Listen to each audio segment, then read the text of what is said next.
वो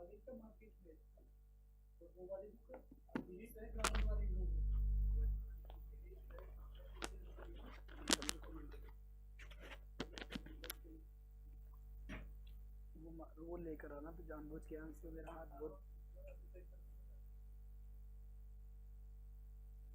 करवा दूं लाई एडुपति लिखाना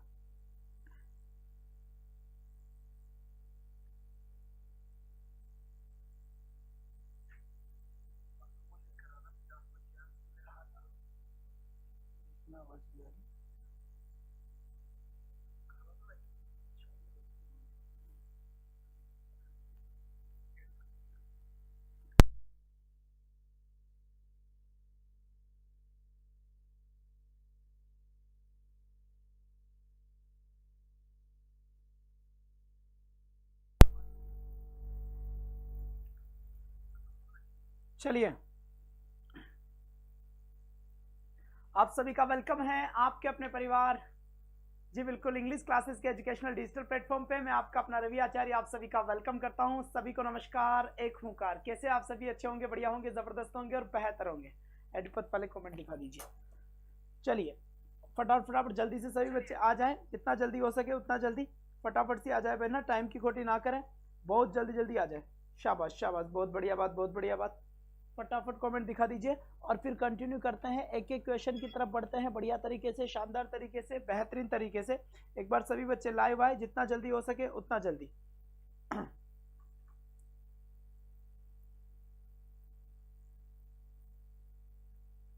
शाबाश,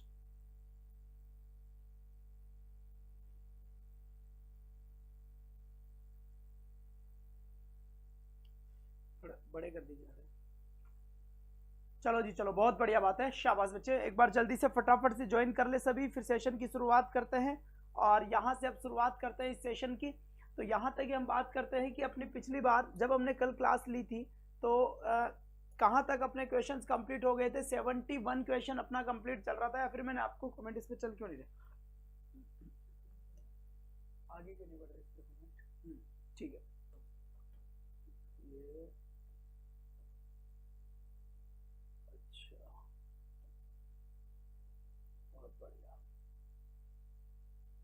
चलो साहब, यहाँ 71 क्वेश्चन है और यहाँ पर इसका जवाब आपको देना था कि कौन सा इसका करेक्ट आंसर होगा और कौन सा इसका करेक्ट आंसर नहीं होगा।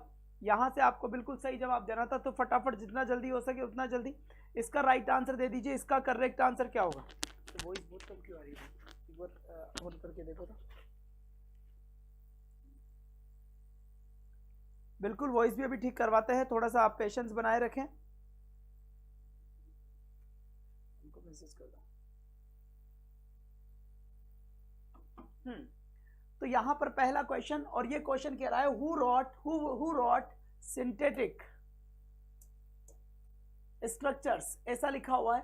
तो याद रखिए, ये जब भी सिंथेटिक स्ट्रक्चर की बात आए तो नॉम चॉम्स्की यानी चॉम्स्की चाचा आंसर होगा जी, बिल्कुल इसको भूलना नहीं है। इसके बाद मैं आपसे बात करता हूं द टर्म फंक्शनल अप्रोच, यहां पे लिखा हुआ है functional approach is closely associated. Associated का मतलब होता है जुड़ने होना, विद यानी किससे जुड़ा हुआ है, कौन सी चीज? फंक्शनल। देखो फंक्शन का मतलब क्या होता है? जो लैंग्वेज है, लैंग्वेज का फंक्शन क्या है, लैंग्वेज का फंक्शन क्या है, या फिर लैंग्वेज का काम क्या है, लैंग्वेज का यूज क्या है, लैंग्वेज का यूज क्या है, ये सारी की सारी चीजें किसमें बताई गई थी? कम्युनिकेटिव लैंग्वेज टीचिंग के अंदर बताई गई थी। इसकी अगर शॉर्ट फॉर्म की बात करूं तो आपसे CLT बनाकर पूछ सकता है, और CLT के अंदर आपसे ये फुल फॉर्म भी पूछ सकता है कि इसकी फुल फॉर्म क्या थी। तो इसकी फुल फॉर्म क्या थी? यहाँ से CLT यानी कम्युनिकेटिव लैंग्वेज टीचिंग यहाँ से थी। और लैंग्वेज का फंक्शनल यूज जो होता है, लैंग्वेज का फंक्शनल यूज सीधा किसके लिए होता है बेटा? CLT के लिए होता है। इसके बाद नेक्स्ट क्वेश्चन यहाँ पर आता है study of patterns is basic of. Basic of या बेसिस ऑफ, या फिर मैं आपसे कहूं कि आधार क्या होता है। तो मेरी बात समझना है, यहाँ पर ये पैटर्न्स की बात कर रहा है, और पैटर्न्स का मतलब ही क्या होता है? पैटर्न्स का मतलब होता है स्ट्रक्चर। क्या होता है? स्ट्रक्चर और पैटर्न सेम ही होते हैं। पैटर्न का मतलब हुआ, जैसे मैंने ये लिखा, I am a teacher, this is a pattern, this is a same pattern and you have to create some more sentences like that. I am a doctor, क्या लिखा है यहाँ पर? I am a doctor and second one is that I am an actor, ये लीजिए। तो ये same structure है, सेम पैटर्न है, सेम स्ट्रक्चर है और सेम पैटर्न है। एलडीसी के क्वेश्चंस की शुरुआत जल्दी ही, मुश्किल से 2 दिन बाद ही आपका एलडीसी का टाइम हो जाएगा, ठीक है। चिंता ना करें, सबकी प्रॉपर क्लास होगी। वॉकअप की क्लास कल नहीं और परसों से डेफिनेटली शुरू हो जाएगी। तो यहाँ पर जो करेक्ट आंसर होगा वो क्या होगा, अपना बी ऑप्शन करेक्ट होगा, स्ट्रक्चरल मेथड। क्योंकि स्ट्रक्चर से मतलब क्या होता है, एक परमानेंट स्ट्रक्चर होता है, उस स्ट्रक्चर के ऊपर काम किया जाता है, ज़्यादा से ज़्यादा हर जगह के स्ट्रक्चर्स की बात करता है क्या। तो स्ट्रक्चर्स यानी क्या हो गया आपका, पैटर्न्स हो गया। तो study of patterns is basic of structural method. फिर यहाँ पे लिखा हुआ है which is not the desired goal in communicative language teaching.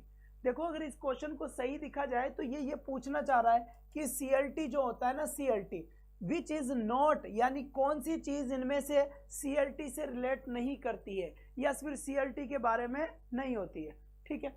तो देखो कॉम्प्रहेंसिबल प्रोनाउंसिएशन, सीएलटी ने एक बात बोली थी कि जो प्रोनाउंसिएशन होगा वो प्रोनाउंसिएशन कैसा होगा, कॉम्प्रहेंसिबल होगा। सर कॉम्प्रहेंसिबल का मतलब क्या होता है, तो इसका मतलब होता है समझने योग्य। क्या होता है इसका मतलब, समझने योग्य। मतलब सीएलटी ने एक बात कही कि आप वर्ड का जो प्रोनाउंसिएशन होगा वो प्रोनाउंसिएशन समझने योग्य होना चाहिए, चाहे वो सही हो चाहे वो गलत हो, इस बात से कोई फर्क नहीं पड़ेगा। तो फिर क्या पड़ेगा, आगे वाला पर्सन समझ जाए, आगे वाला इंसान समझ जाए, है ना, वैसा प्रोनाउंसिएशन बोलना है। जैसे स्टूडेंट से आप समझ जाते हो कि स्टूडेंट है, तो मुझे स्टाइल में रियल बोलने की जरूरत नहीं होगी, स्टूडेंट, ऐसा नहीं, स्टूडेंट ही बोलना पड़ेगा। तो स्टूडेंट समझ जाए, समझने योग्य जो प्रोनाउंसिएशन है या फिर जो वो जानते हैं वैसा प्रोनाउंसिएशन है, वैसा प्रोनाउंसिएशन होना चाहिए।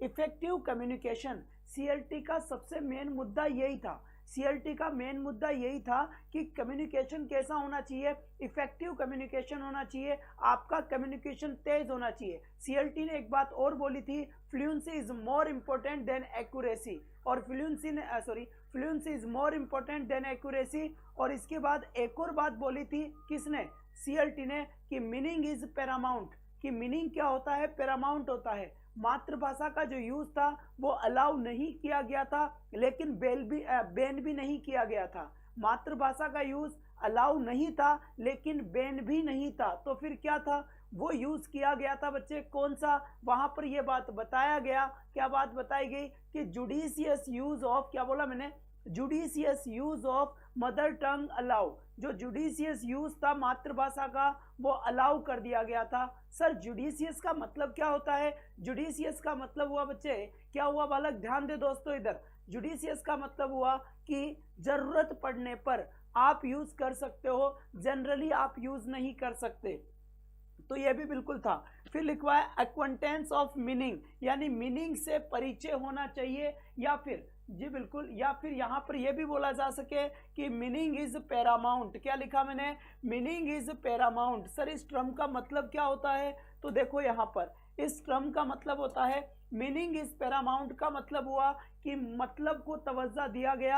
आप जो बोल रहे हो उसकी ग्रामर चाहे गलत हो लेकिन आगे वाला इंसान समझ जाए कि कहना क्या चाह रहा है। जैसे जब अंग्रेज यहाँ घूमने आते हैं तो हमारे इंडिया के जो ऑटो वाले होते हैं, जो रिक्शा वाले होते हैं, उनको इंग्लिश नहीं आती ना, उसको इंग्लिश नहीं आती, लेकिन फिर भी ऑटो वाले इंग्लिश बोलते हैं, तो वो ग्रामर व्रामर ध्यान थोड़ी रखते हैं। वो तो ऐसे बोलती है, for candidate 500 rupees Taj Mahal, for candidate 500 rupees Taj Mahal. तो भाई वो आगे वाला इंसान समझ जाता है कि भाई 4 लोगों के 500 रुपए लगेंगे और ताजमहल के लगेंगे। अब ग्रामर का क्या यूज हुआ, नहीं यूज हुआ ना। तो यही एक बात बोली गई कि मीनिंग इज पैरामाउंट, मतलब समझ में आ जाना चाहिए, ये बात बोली गई। लिंग्विस्टिक कॉम्पिटेंस, ये स्टेटमेंट गलत था, क्योंकि लिंग्विस्टिक जो कॉम्पिटेंस था, लिंग्विस्टिक कॉम्पिटेंस एएलएम का था। सर एएलएम का मतलब क्या होता है, ऑडियो लिंग्वल मेथड होता है। क्या, ऑडियो लिंग्वल मेथड होता है। चार्ल्स फ्राइज ने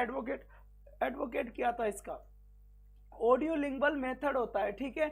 इस ऑडियो लिंग्वल मेथड में क्या, ऑडियो लिंग्वल मेथड में यहाँ पर क्या हुआ था, लिंग्विस्टिक कॉम्पिटेंस दिया गया था, ठीक है। लिंग्विस्टिक कॉम्पिटेंस किसकी टर्म थी? एएलएम की। सर फिर सीएलटी की कौन सी टर्म थी? सीएलटी की थी कम्युनिकेटिव कॉम्पिटेंस। क्या कम्युनिकेटिव कॉम्पिटेंस थी दोस्तों? यहाँ पर अगर क्वेश्चन ये आए कि कम्युनिकेटिव कॉम्पिटेंस किसकी टर्म थी, तो सीएलटी की थी। बात आए लिंग्विस्टिक कॉम्पिटेंस किसकी टर्म थी, तो फिर ऑडियो लिंग्वल मेथड की थी। सर लिंग्विस्टिक कॉम्पिटेंस क्या होता है? लिंग्विस्टिक कॉम्पिटेंस का मतलब होता है भाषा की नॉलेज, नॉलेज ऑफ लैंग्वेज, एक भाषा का जानना, एक भाषा का नॉलेज रखना। सर कम्युनिकेटिव कॉम्पिटेंस क्या होता है? कम्युनिकेटिव कॉम्पिटेंस का मतलब होता है यूजिंग ऑफ ए लैंग्वेज या यूज ऑफ ए लैंग्वेज, एक भाषा का यूज करना, दैट इज कम्युनिकेटिव कॉम्पिटेंस। एक भाषा को जानना, that is audio lingual method. बात समझ में आ गई? तो ये बात थी। अब मैं आप लोगों के कमेंट ले लेता हूं इस क्वेश्चन के बाद। जिसका जो भी क्वेश्चन हो अब सेंड करें। हर कभी क्वेश्चन सेंड करने से कोई फायदा नहीं है, मैं देखता नहीं हूँ। बात समझ में आ गई? मैं देखता जब ही हूँ जब अपना काम चलता है जब। ठीक है बेटा, बहुत बढ़िया, शाबाश। अब जल्दी से बताओ किसको क्या क्या आपत्ति है, क्या क्या आपत्ति नहीं है। सर यहीं पर स्टार्ट कर दिया क्या लेना?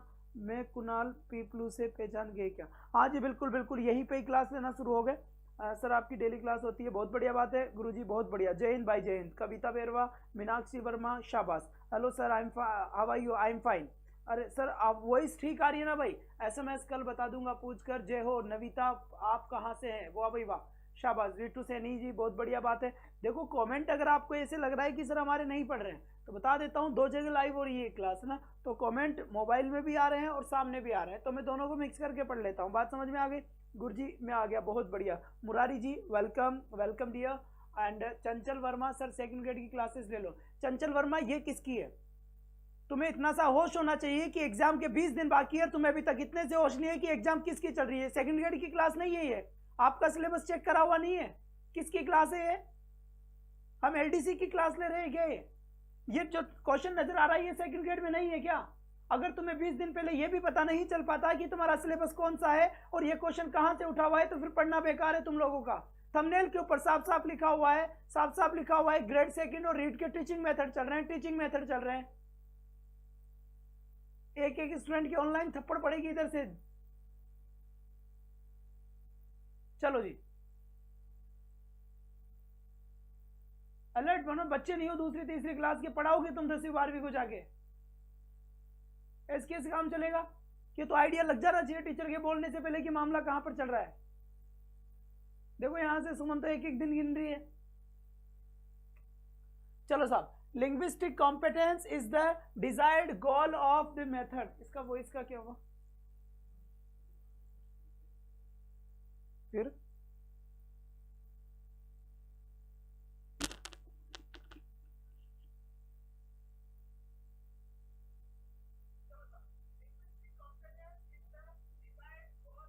बच्चों को कम क्यों सुनाई दे रही है भाई? वॉइस के बारे में सभी बताएं एक बार। वॉइस में किसको समस्या हो रही है? सर टॉपिक वाइज और मिक्स क्वेश्चन है, मिक्स क्वेश्चन है भाई, ठीक है। अब टाइम खोटी मत करो, टाइम बहुत कम है। अब किसी के कोई कमेंट नहीं पढ़ूंगा मैं, ध्यान रखना। अब मैं कमेंट पढ़ूंगा मेरे जब पता चलेगा जब, ठीक है।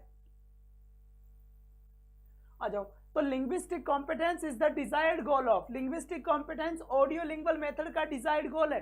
पूछा जाए लिंग्विस्टिक कॉम्पिटेंस तो आता है डिजायर्ड गोल ऑडियो लिंग्वल मेथड का।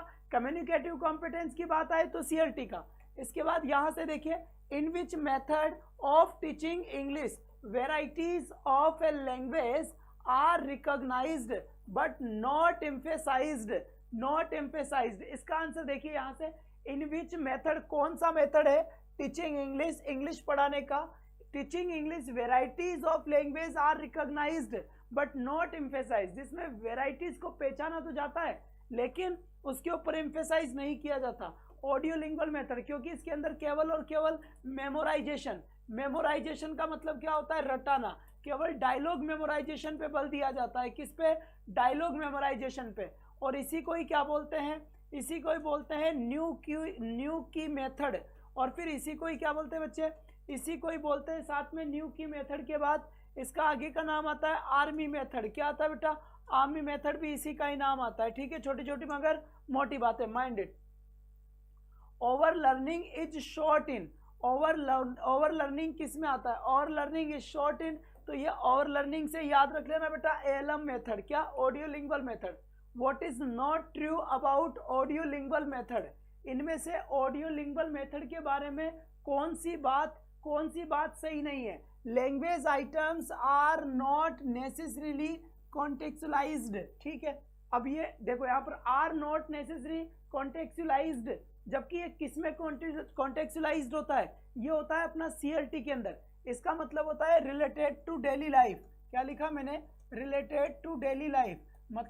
मतलब ये हुआ कि CLT की जितनी भी चीजें होती है वो CLT की सारी चीजें हमारी डेली लाइफ से रिलेटेड होती है, ठीक है। और ये कह रहा है कि ऑडियो लिंगुअल मेथड में नहीं होती है, तो ये बात तो बिल्कुल सही है। नहीं, अरे सॉरी, ये तो सही है ना, नहीं होती।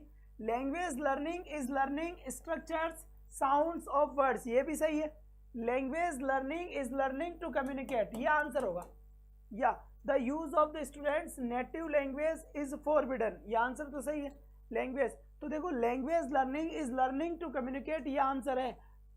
इज नॉट ट्रू अबाउट, जो सही नहीं है, तो ये बात सही नहीं है, क्योंकि language learning is learning to communicate, ये बात CLT की है। ये बात किसकी है, CLT की है। किसी भी लैंग्वेज को सीखने का मतलब होता है, किसी भी लैंग्वेज को सीखने का मतलब होता है कि वहां पर उसी लैंग्वेज को कम्युनिकेट करना, ठीक है। शिव मीणा जी, कोई सा भी चैनल चेंज नहीं हुआ है, ये तो अपना ही था शुरू से ही, कहाँ पर क्या चेंज हुआ है ना। ना ना ना शिव मीणा बिल्कुल सही है, कोई चैनल चेंज नहीं हुआ है, ये अपना ही था। पता हो तो भूल गए क्या, ठीक है। Language is habit, so errors must be prevented at all cost in the future of. Language is habit, language क्या है, एक आदत है। So errors must be prevented at all cost, इसलिए गलतियों को रोकना चाहिए। ये बात किस में बोली गई थी, ये बात बोली गई थी ऑडियो लिंगुअल मेथड में। किस में, ऑडियो लिंगुअल मेथड में। जबकि, है ना, एक मिनट रुक जाओ, जबकि कम्युनिकेटिव जो लैंग्वेज टीचिंग थी, इसके अंदर एरर्स को टॉलरेट किया गया। एरर्स आर टॉलरेटेड, गलतियों को टॉलरेट किया गया था CLT में। चलो साहब, अब नेक्स्ट क्वेश्चन की तरफ बढ़ते हैं, फटाफट आ जाओ। कॉन्टेक्चुअलाइजेशन इज अ बेसिक प्रीमाइस, यानी किसके अंदर, रिलेटेड टू लाइफ होती है लैंग्वेज आइटम्स। जितने भी लैंग्वेज आइटम्स होते हैं वो रिलेटेड टू लाइफ होते हैं, जी बिल्कुल। तो यहाँ पर करेक्ट आंसर क्या हुआ, ये CLT में होता है ऐसा, communicative language learning method, CLT, ये तो है नहीं इसमें, तो कम्युनिटी लर्निंग मेथड, ठीक है। मैं लिख देता हूं यहां पर कम्युनिकेटिव लैंग्वेज टीचिंग, ये आंसर होगा भाई इसका, ठीक है, बहुत बढ़िया। फिर देखिए यहां पर ग्रामर इज द, चलिए, grammar is the soul, soul का मतलब क्या होता है, आत्मा, आत्मा होता है, ठीक है। ग्रामर इज द सोल, यानी कि ग्रामर आत्मा है ऑफ ए लैंग्वेज, किसी भी भाषा की। इज द फिलोसॉफिकल बेस, ये फिलोसॉफिकल बेस कौन सा मेथड होता है, जल्दी से आंसर बताइए। सर जयपुर में मिल सकते हो क्या, हाँ जी बिल्कुल मिल सकते हैं, सब कुछ मिल सकते हैं, बताओ किसका क्या आंसर है। हाँ जी बिल्कुल, बहुत बढ़िया। जानी यादव, ओके, पढ़ लो अभी आप, शाबाश। ज्ञान वर्मा और अन्नू कंवर, CLT आंसर। चंचल 4 नंबर आंसर दिया है। उमेश गुप्ता, बहुत बढ़िया बात है। स्वीटी D आंसर दिया है, बिल्कुल सही बात। याद रखना है जो ग्रामर ट्रांसलेशन मेथड है ये फिलोसॉफिकल बेस है, फिलोसॉफिकल बेस है ये, ठीक है। अगर यहाँ लिखा हुआ आता है तो ये साइकोलॉजिकल बेस, तो याद रखना ये चीज गलत हो जाती।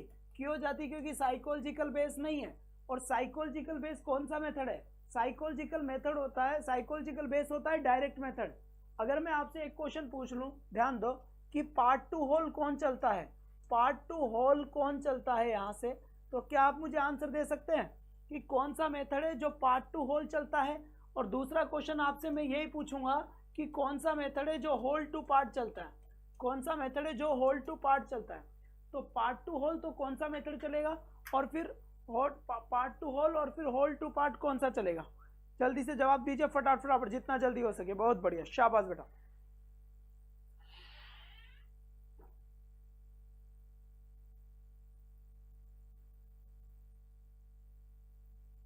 ओके जी ओके, डाल देंगे, पीडीएफ भी डाल देंगे, सुन लिया मैं, सुन लिया। और बोलो फटाफट, और कोई बात?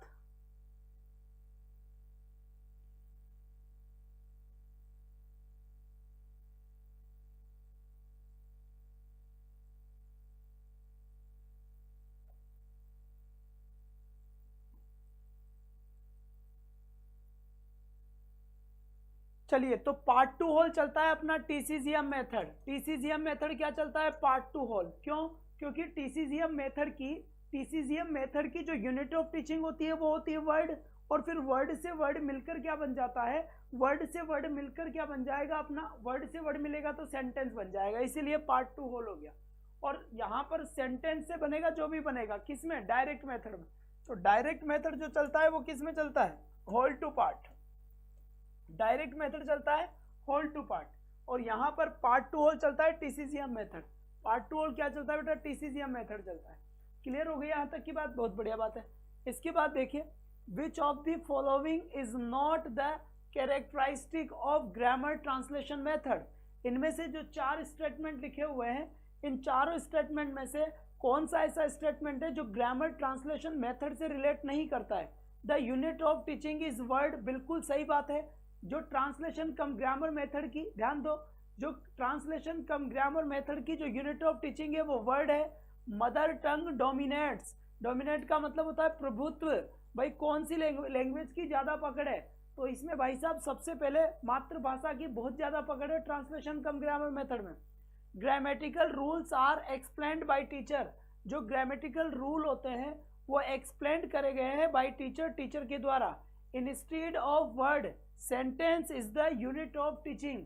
ये सेंटेंस एक गलत सेंटेंस है, क्योंकि इसकी यूनिट ऑफ टीचिंग सेंटेंस नहीं है, जबकि फोर्थ ऑप्शन कह रहा है कि इसकी यूनिट ऑफ टीचिंग सेंटेंस है, जबकि हमें पता है कि सेंटेंस नहीं है इसकी यूनिट ऑफ टीचिंग। इसकी यूनिट ऑफ टीचिंग कौन सी होती है? वर्ड होती है। बात समझ में आ गई यहाँ पर? बहुत बढ़िया बात है। तो इसका करेक्ट आंसर अपना डी हो गया। फिर लिखा हुआ यहाँ शांति से देखना, इसका क्वेश्चन देना, बेहतरीन बढ़िया क्वेश्चन है। English should be taught by rule and not by use in the language dogma of. तो देखो यहाँ पर क्या बोला गया है? इंग्लिश शुड बी टॉट, यानी इंग्लिश पढ़ाई जाती है बाय रूल, रूल के थ्रू इंग्लिश पढ़ाई जाती है, और not by use in dogma, बिल्कुल सही, यूज के हिसाब से नहीं, रूल के हिसाब से पढ़ाई जाती है। तो जल्दी से एक बार इसका आंसर दे दीजिए फटाफट, क्या होगा इसका करेक्ट आंसर? जल्दी आंसर बताए बेटा, जल्दी से, जितना जल्दी हो सके उतना जल्दी आंसर बताए कि इसका करेक्ट आंसर क्या होगा। इंग्लिश शुड बी टॉट, तो ग्रामर ट्रांसलेशन मेथड होगा, क्योंकि पहले रूल पढ़ाया जाएगा, रूल के बाद में फिर बाकी की कहानी बाद में शुरू होगी। तो रूल से एग्जाम्पल की तरफ जो सिस्टम चलता है वो टीसीजीएम मेथड है, और टीसीजीएम मेथड को ही क्या बोलते हैं? टीसीजीएम मेथड को ही बोलते हैं ट्रांसलेशन कम ग्रामर मेथड। क्या बोलेंगे? तो बिल्कुल सही बात है। इसके बाद देखिए, grammar translation method does not correspondence the requirement of the magazine. ठीक है, ग्रामर ट्रांसलेशन मेथड में कौन सा चीज नहीं है? Whole to part grammar translation method नहीं चलता, होल टू पार्ट चलता है आपका डायरेक्ट मेथड। कौन सा चलता है? डायरेक्ट मेथड का कैरेक्टरिस्टिक है कौन सी चीज? Whole to part. Whole to part का ध्यान रखें। होल्ड सर वॉइस प्रॉब्लम है, क्या हुआ भाई वॉइस में? जिंदगी में वॉइस की समस्या मुझे बड़ी समस्या करती है।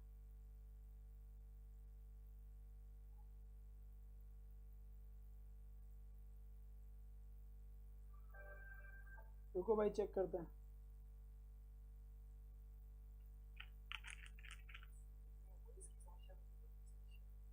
ठीक तो आ रही है यार?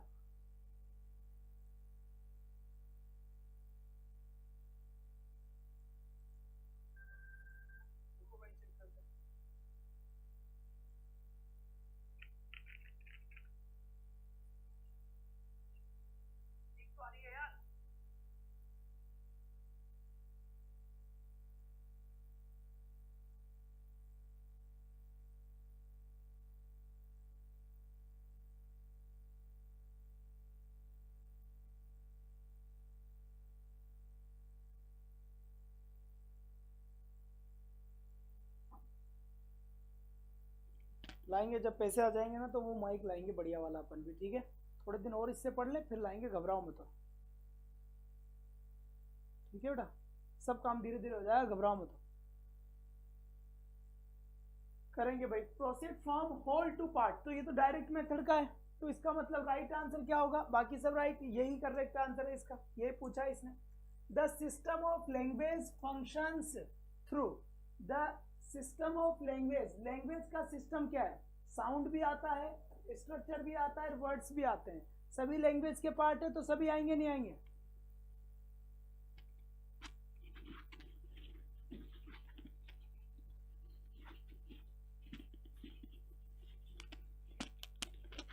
लोग बाहर लगा देते हैं भाई, या नहीं कहते तो इतने हो, तुम्हारे नाम की गुजरात में कॉलोनी कटेगी। चलो भाई परेशान मत करो, पढ़ो। Functions of language include, function of language, language के फंक्शन में कौन कौन सी चीजें होती है। इंफॉर्मेटिव, टू कम्युनिकेट इंफॉर्मेशंस, बिल्कुल सही है, लैंग्वेज के अंदर हम इंफॉर्मेशन को ही तो कम्युनिकेट करते हैं भाई। Expressive, to express feelings and emotions, feelings और इमोशंस को एक्सप्रेस किए जाते हैं। डायरेक्टिव, टू कॉज और prevent action, all of the above, सभी फंक्शन की बात करता है ये। Proper order of the skills of learning a language is, language learning का जो स्किल्स है वो 4 स्किल्स कौन से हैं, कौन से हैं, LSRW, आपने सुना होगा कि LSRW है, LSRW में L फॉर लिसनिंग है, S फॉर स्पीकिंग है, R फॉर रीडिंग है और W फॉर राइटिंग है, तो LSRW करेक्ट ऑप्शन क्या हुआ अपना B। इसके बाद listening and reading skills are, listening को और रीडिंग को कौन सी स्किल बोला जाता है, रिसेप्टिव स्किल्स बोला जाता है, प्रोडक्टिव स्किल्स बोला जाता है, या फिर रिसेप्टिव एंड प्रोडक्टिव स्किल्स बोला जाता है, नन ऑफ द अबव बोला जाता है। तो रिसेप्टिव स्किल्स बोला जाता है LSR को, सॉरी L और R को, और प्रोडक्टिव स्किल बोला जाता है S और W को, यानी कि स्पीकिंग और राइटिंग की बात आए तो प्रोडक्टिव स्किल्स होगा, और अगर लिसनिंग की और रीडिंग की बात आए तो रिसेप्टिव स्किल्स होगा, ठीक है। और speaking and writing skills are, तो ये आपकी प्रोडक्टिव हो गया, जो मैंने अभी अभी पिछले जन्म में बताया था। फिर इसके बाद देखिए इनपुट स्किल्स ऑफ लर्निंग, तो देखो इनपुट जो स्किल्स है ये रिसेप्टिव को ही बोलते हैं, रिसेप्टिव स्किल्स को ही आपकी इनपुट स्किल्स बोला जाता है। तो जो रिसेप्टिव स्किल्स का आंसर था वही आपका इनपुट स्किल्स का आंसर होगा। हाँ भाई ये तो मुझे पता है, सत्सुरा संजू बिल्कुल सही बात बोल रहे हैं। वैसे मेरी बहुत तेज स्पीड चल रही है आजकल, तो यार 60 क्वेश्चन में ही करवा देता हूँ 1 आवर में। रिसेप्टिव स्किल्स में क्या होगा, तो ये आपका लिसनिंग हो गया, स्पीकिंग गलत, रीडिंग हो गया, राइटिंग गलत, और लिसनिंग हो गया, रीडिंग भी सही है, तो 3 नंबर बिल्कुल सही है।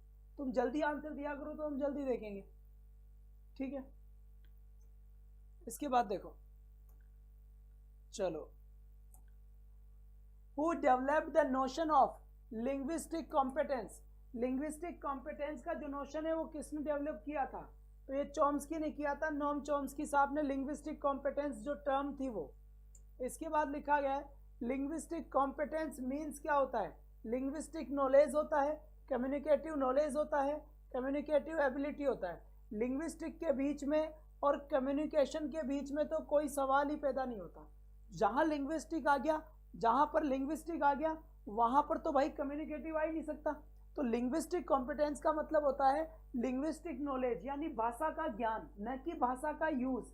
लैंग्वेज का यूज नहीं होता और लैंग्वेज का ज्ञान होता है लिंग्विस्टिक का मतलब। Communicative inequality refers to the kind of knowledge or skill that is needed when, चलिए भाई, listening to interact with other people, using reading to interact with other people, using speech to interact with other people, using writing। बेटा दूसरे लोगों से communicate करने के लिए तो स्पीच बोलना ही तो पड़ेगा, ज़्यादातर जो हम बोलकर ही तो दूसरे लोगों से कम्युनिकेट कर पाते हैं। फिर देखिए linguistic inequality relates to, linguistic का मतलब क्या होता है, the linguistic items that a person knows, vocabulary knowledge. बहुत मान लीजिए, आप दोनों को ही मान लीजिए, क्योंकि यही है। हाई कोर्ट का कब क्या मामला होगा बेटा, हाई कोर्ट का जल्दी ही, मैं कल नहीं और परसों से शुरू कर दूंगा, घबराओ मत, तो थोड़ा सा समय तो बस सेकंड ग्रेड में थोड़ा लगा हुआ हूँ मैं, एक आध मैराथन सेकंड ग्रेड के चेप लूँ जब तक मैं फ्री हो जाऊँगा।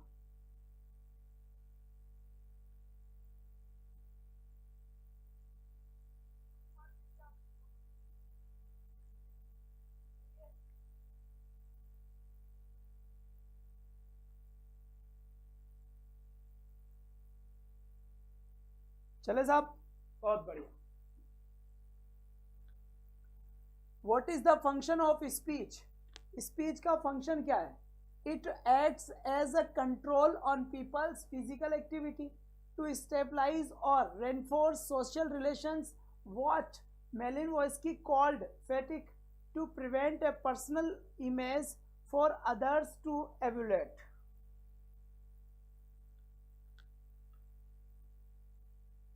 चलिए, बहुत बढ़िया बात, शाबाश बेटा, उम्दा प्रदर्शन, सभी का सही था D option.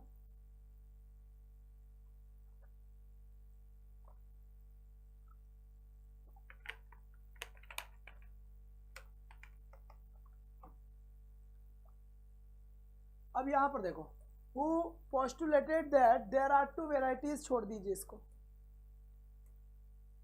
in which English is usually used in print and which is normally taught in schools, and to non-native speakers learning the language it is also the variety which is normally spoken by spoken। तो बेटा ये तो बताओ कौन सा है, जल्दी से बताओ,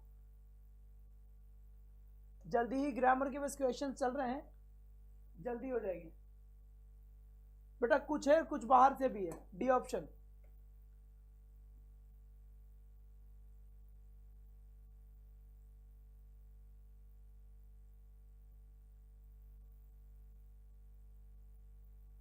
जल्दी बताओ भाई, इसके आंसर क्या होंगे?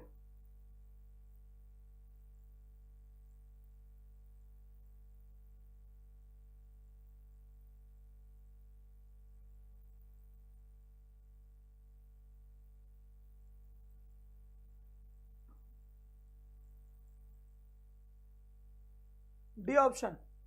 विच pronunciation is considered to be the most correct pronunciation? Spoken pronunciation, correct pronunciation, received pronunciation या फिर none? ए बिल्कुल, received pronunciation। which pronunciation is considered to be most correct pronunciation? देखो pronunciation received को माना गया है, कारण क्या है? क्योंकि आगे वाला क्या बोल रहा है हम उसे समझेंगे कब, जब हम जानते हैं। हम जानेंगे नहीं, इस वर्ड को समझ ही नहीं पाएंगे तो फिर कैसे करेंगे? Sociolinguistic implies the study of language in relation to society, यही है ए। क्वेश्चन नंबर 10, जल्दी से बताएं इसका answer. What are the process of standard language? Languages का प्रोसेस क्या होता है? Selection, quantification, elaboration. फिर देखिए यहां पर सिंप्लीकेशन, एक्सप्रेशन, अच्छा जी, elaboration, presentation, explanation, acceptance, explaining, selection.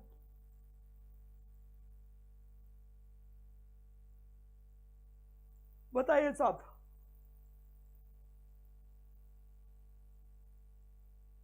सही बात, बहुत बढ़िया, सभी का सही आंसर है। ए जिन्होंने दिया था उनका आंसर बिल्कुल करेक्ट है।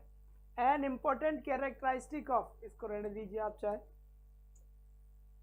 डायरेक्ट मेथड कैम, देखो direct method came as an improvement and reaction to the demerits. जो डायरेक्ट मेथड था वो डायरेक्ट मेथड किसके डीमेरिट्स को पूरा करने के लिए आया था? तो याद रहे ग्रामर ट्रांसलेशन मेथड को पूरा करने के लिए आया था अपना डायरेक्ट मेथड। जो कुछ ड्रॉबैक्स रह गए थे, जो कुछ कमियां रह गई थी ट्रांसलेशन कम ग्रामर मेथड में, उन कमियों को दूर करने के लिए कौन आया था? आपका डायरेक्ट मेथड आया था। इसीलिए डायरेक्ट मेथड को एक और नाम से जाना जाने लगा, रिफॉर्म्ड मेथड। किस नाम से जानते हैं इसे? रिफॉर्म्ड मेथड के नाम से इसे जानते हैं। किस नाम से जानते हैं? रिफॉर्म्ड मेथड के नाम से इसे इसीलिए जानते हैं। Direct method was originated in, France में हुआ था ये originate. Direct method is known as natural method, oral method, reformed method, oral method, new method, reformed method, all ही कर दीजिए इसको तो, ठीक है। डायरेक्ट मेथड डी एम्फेसाइजेस और इलिमिनेट, किस चीज को कम करता है? ट्रांसलेशन को और मेमोराइजेशन को कम करता है, बिल्कुल सही बात। Foreign language through direct method is taught, conversation से, डिस्कशन से, रीडिंग द लैंग्वेज इटसेल्फ से, बिल्कुल सही बात है। डायरेक्ट मेथड से जो फॉरेन लैंग्वेज सिखाई जाती है वो टास्क बेस होती है, वो डिबेट करवाई जाती है, वो फिर एक तरीके से कॉन्वर्सेशन से या डिस्कशन से करवाई जाती है। ऑल बिल्कुल सही है। Through direct method foreign language is taught without use of people's language, without translation, without the study of formal grammar, बिल्कुल सही बात। डायरेक्ट मेथड के थ्रू जो आप सेकेंड लैंग्वेज सिखाना चाहते हैं वो सेकेंड लैंग्वेज कैसे सिखाएंगे? आप मातृभाषा का यूज नहीं करेंगे, ये एक ही बात है। मैं यहाँ पर मातृभाषा ही होती है, छात्र की भाषा, पीपल्स की लैंग्वेज, इसका मतलब क्या हुआ? ये वही तो बात हुई। ग्रामर की क्लास 500 क्वेश्चंस की ऑलमोस्ट क्लास का महामैराथन आ रहा है जल्दी ही, उसका थंबनेल आपको कल दिख जाएगा, ठीक है। तो जो भी छात्र की लैंग्वेज है, तो कौन सी लैंग्वेज है? पीपल्स की, बेटा वही लैंग्वेज है जो उसकी मातृभाषा है, तो ये तो बिल्कुल सही है। विदाउट ट्रांसलेशन बिल्कुल सही है, डायरेक्ट मेथड में ट्रांसलेशन अलाउ नहीं है। और without the study of formal grammar, formal grammar भी अलाउ नहीं है, तो यहां से ऑल द बहुत सही है। The mother tongue of the learners is learned in, mother tongue कैसे सीखा था इंसान? मातृभाषा कैसी सीखी थी इंसान ने? आपने मातृभाषा कैसे सीखी? आपने मातृभाषा सीखी थी नेचुरल एनवायरनमेंट में। नेचुरल का मतलब क्या होता है? नेचुरल का मतलब होता है कि आप कहीं पे भी हिंदी स्पोकन करने थोड़ी ना गए थे, या किसी ने आपको हिंदी सिखाई थोड़ी नहीं थी, आप सुना बोल के चले गए, सुना बोल के चले गए, ठीक है। तो नेचुरल तरीके से मातृभाषा सीखती है। डायरेक्ट मेथड यही तो बताता है कि इंग्लिश लैंग्वेज या टारगेट लैंग्वेज भी आप नेचुरल तरीके से सीखो। Which method is based on the philosophy that learning to speak a language is always by for the shortest read to learning and to write it. Philosophy की बात आ गई तो बेटा बात कहां पर आ गया? ट्रांसलेशन मेथड पे चला गया बात। एक मिनट रुको बेटा। Which method is based on the philosophy that learning to speak a language is always by,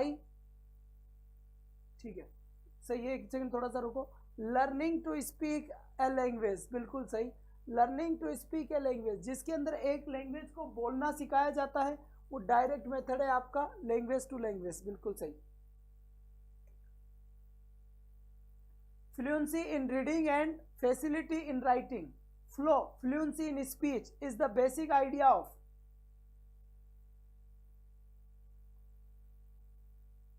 fluency in reading यानी पढ़ने के अंदर फ्लुएंसी है, and facility in writing, writing के अंदर फैसिलिटी है, और साथ ही साथ लिखा हुआ है फ्लुएंसी इन स्पीच, है ना। Follow fluency in speech, speech में भी है, तो बेटा डायरेक्ट मेथड बिल्कुल सही है। One of the following method is a direct association between experience and expression. ऐसा कौन सा मेथड है जिसके अंदर डायरेक्ट बॉन्ड बनता है किसी भी चीज के बीच और विचारों के बीच और एक्सप्रेशन के बीच? तो डायरेक्ट मेथड है। इसका मतलब यह, जैसे मान लो ऐसे होता है, मैंने पूछा what is this, what is this, तो आपके माइंड में डायरेक्ट आया this is bottle, this is a bottle, ये दिमाग में आया। तो इसे कहते हैं कि डायरेक्ट किसी भी चीज का बॉन्ड अपने माइंड में बनना, बंधन अपने माइंड में बन जाना, तो ये हो गया अपना डायरेक्ट मेथड। इसके बाद देखो what is the unit of teaching in direct method.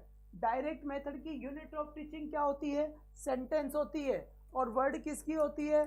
टीसीजीएम की होती है। किसकी होती है? टीसीजीएम मेथड की आपकी ये होती है। इसके बाद देखो in which method stress is put on speech. कौन सा ऐसा मेथड है जिस पर स्ट्रेस, स्ट्रेस का मतलब होता है जोर देना, क्या होता है इसका मतलब? जोर देना, जिस पर जोर दिया गया स्पीच में। क्यों है भाई सुमन, तुम्हारी तैयारी कम क्यों है? इतने सारे क्वेश्चन तो हमने करवा दिए, फिर तैयारी कम क्यों? रीट में खूब सारे क्वेश्चन हमने करे थे, 4-5 सारे टॉपिक है, आराम से पढ़ लीजिए इसको।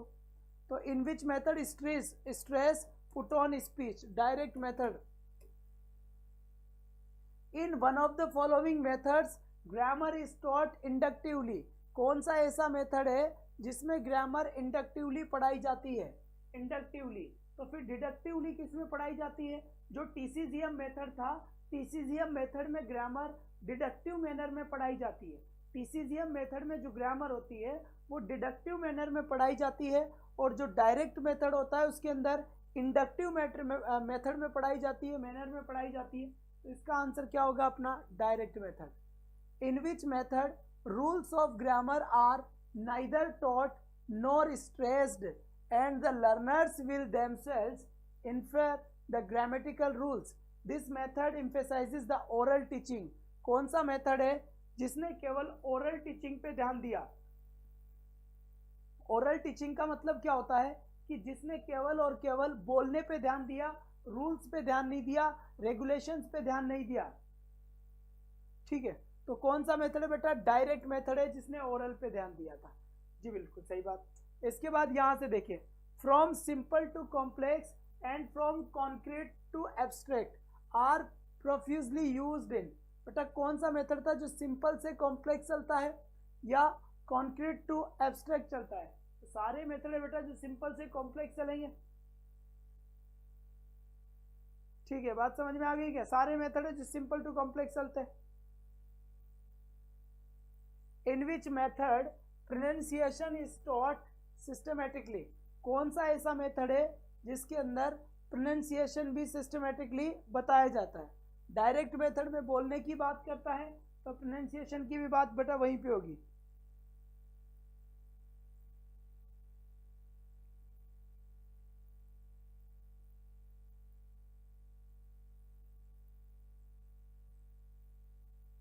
कितना भी कर लो गड़बड़ हो रहा है। मिटेगी गड़बड़, मिटेगी भाई, पढ़ो तुम शांति से, मिटेगी गड़बड़। तुम्हें जब एग्जाम पास में आता है ना, जब याद आता है ये गड़बड़ हो रही है, क्या हो रही है, ये जब भी तुम्हें लगता है कि भाई साहब सच में गड़बड़ तो नहीं हो रही है।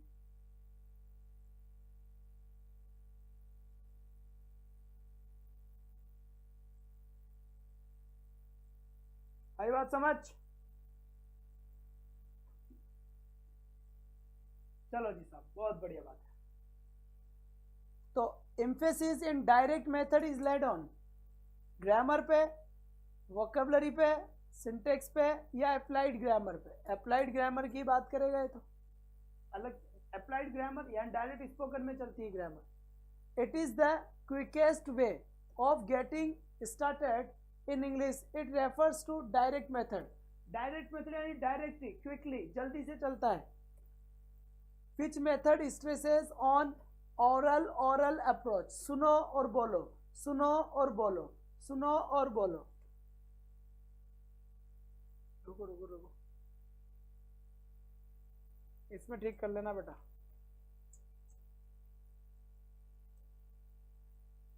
विच मेथड स्ट्रेसेस, सुनो और बोलो, ये कौन सा मेथड था बेटा?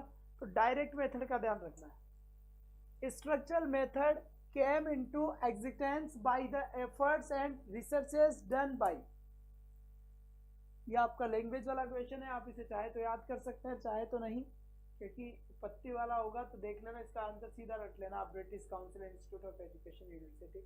विच method is known as new approach.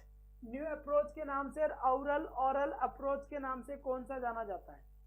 ठीक है, तो ध्यान रखना है बेटा, ये स्ट्रक्चरल जो मेथड होता है, स्ट्रक्चरल मेथड को न्यू मेथड के, न्यू अप्रोच के नाम से भी जानते हैं, और न्यू अप्रोच के बाद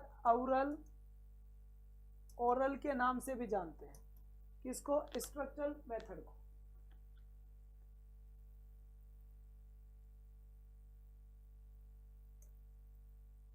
which state in India followed structural approach for the first time?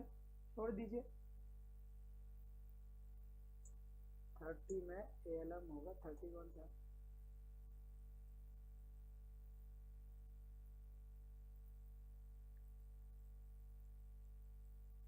बेटा ये तो डायलॉग मेमोराइजेशन पे चलेगा, ठीक है। सुनो और बोलो आपका हैबिट फॉर्मेशन में यही आएगा डायरेक्ट मेथड में।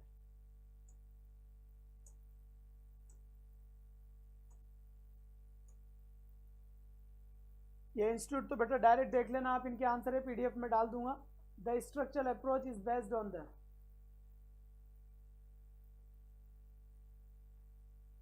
एक मिनट रुक जाओ,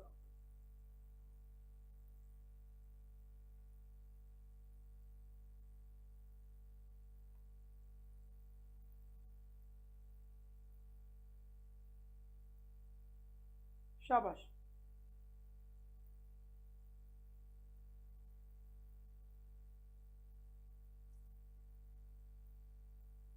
अरे राहुल सब याद हो जाएगा भाई, आ जाएगा। देखो द स्ट्रक्चरल अप्रोच इज, जो स्ट्रक्चरल अप्रोच है, आपने शायद स्ट्रक्चरल अप्रोच पढ़ा नहीं होगा। Structural approach by Ravi Acharya sir, YouTube पे पढ़ लेना, खोल लेना उसे। जैसे ही यूट्यूब पे सर्च करोगे उसकी थ्योरी वाली क्लास मिल जाएगी। ठीक है, अभी तो हम ज़्यादा बता नहीं सकते ना, या फिर इसका जो सेकंड पार्ट आएगा कल के बाद फिर एक बार वापस कराऊंगा जब। The structural approach is based on acquisition of vocabulary, mastery of structure, सही है structure, certain structure in certain order, बिल्कुल ऑल आर करेक्ट है, इसका डी आंसर है। How many types of structures are in English, English में कितने type के structure है बेटा, ये तो याद कर लो सीधा, कितने टाइप के स्ट्रक्चर है, एक याद रख लो इसको, तो ये 4-5 में भूल ही जाते हैं, मिस हो जाता है, सीधा याद रखे 4।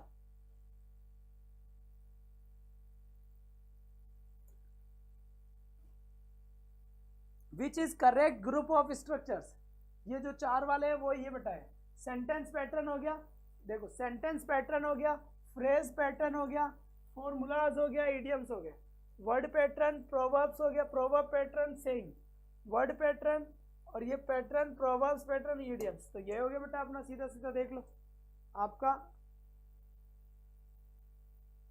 चलो sentence, phrase, formulas, idioms, sentence, phrase, formulas और idioms. Which is not the characteristic of selection of structure, useful, simple, teachability and according to the age group and, ये तो सारे ही बेटा, सारे ये सिलेक्शन के अंदर। तो सिलेक्शन का मतलब होता है कि अगर हम चीज़ों को सेलेक्ट करें तो कैसे करेंगे, कौन सी क्लास का बच्चा है उसके हिसाब से ही तो उसके चैप्टर्स डालेंगे, उसके लेसन उसी टाइप के। 5वीं का बच्चा है तो 5वीं जैसा ही उसका, कि 5वीं का बच्चा इतना सा पढ़ सकता है तो उस टाइप के चैप्टर रखेंगे, हार्ड क्यों रखेंगे, नहीं रखेंगे। ठीक है, तो सब कैपेसिटी के अकॉर्डिंग काम होगा। The suitable order for the structures is called, suitable order gradation हो गया बेटा, है ना, ग्रेडेशन मतलब चीज़ों को सही ऑर्डर में जमाना, ग्रेडेशन है। The situations in structural approach are created by gesture and actions either of teaching or pupils by making use of colorful pictures, drawing on the blackboard। वाह भाई वाह, शाबाश, एकदम सत्य वचन है, सारे के सारे आंसर है। ठीक है, डी आंसर है, बढ़िया है। Which is the first step to follow to teach a structure, presentation होगा, ओरल ड्रिल होगा, ओवरऑल ड्रिल होगा, नन, प्रेजेंटेशन होगा, क्योंकि बिना प्रेजेंटेशन का ही की ओरल करेंगे आप, कभी कर ही नहीं पाएंगे, नहीं कर पाएंगे ना बेटा कभी भी presentation. What are the aim of structural approach, structural approach का एम क्या है, it lays foundation of English by drill and repetition of about 275 graded structures. तो ये याद रख लेना, 275 graded structures to enable students to attend mastery over 3000 root words, 3000 root words पर, और 275 graded structures to correlate the teaching of grammar and composition. सारा ही part सही है बेटा, किसी भी लैंग्वेज को पढ़ने के लिए एकदम सही है। Some well known structural syllabi are prepared by Madras state, all the above ही बताए तो ना, कोई नहीं अपने को नीड इसकी। Which is the recent development in the field of language teaching, situational approach, structural approach, communicative approach। बेटा communicative approach भी recently है, और 6 तो इसमें है नहीं ऑप्शन में यार, गड़बड़ है भाई क्वेश्चन में, सारे ये इसमें फिर 2 और है शायद इसमें जो यहाँ पर आए नहीं। ठीक है, फिर ऑल द अबव कराएगा। In the recent past language teaching seems to have shifted the focus away from accuracy to fluency and from structural competence to communicative competence under the impression of communicative approach, audiolingual approach, structural approach or translation approach. In the recent past, language teaching seems to have shifted the focus away from accuracy to fluency। accuracy to fluency बिल्कुल समझ जाओ बेटा, कितनी बार बात हुई थी, बात समझ में आ गई। एक स्टेटमेंट और बता देता हूँ इसका, लिख लो इधर, fluency is more important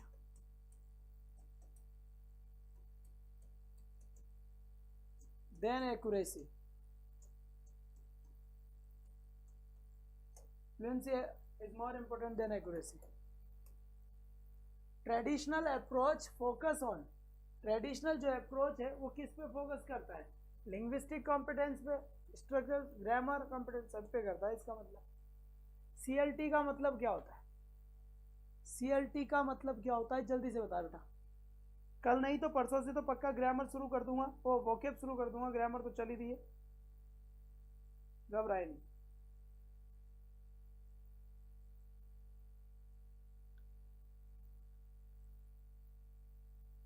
इतने सारे बच्चे हैं, पता नहीं कहाँ कहाँ चल जाते हैं, फिर रोते रहते हैं जाने किधर जाने किधर। हद है यार।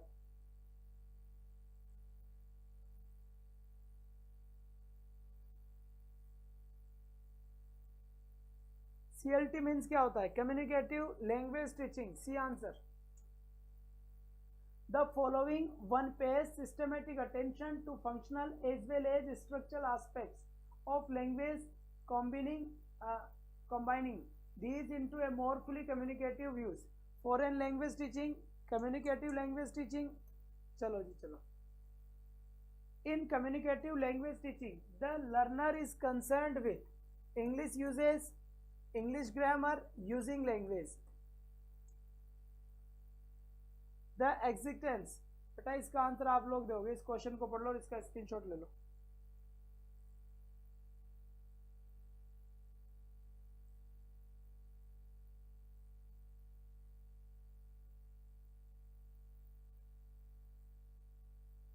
बी होगा, बी होगा। कौन से क्वेश्चन की बात कर रहे हो भाई?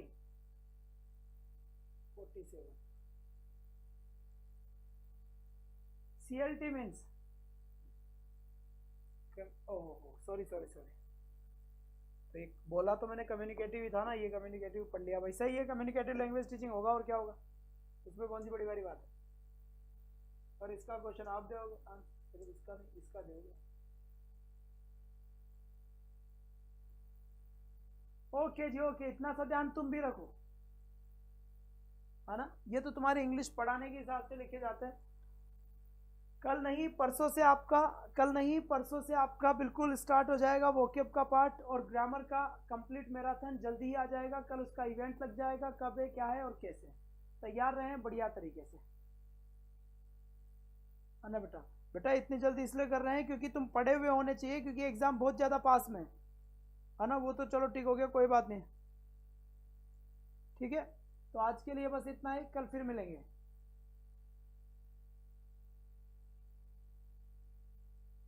अब 7 क्वेश्चन तो बहुत ऊपर गया। क्या था देखिए, 7 नंबर के क्वेश्चन एक बार देखिए।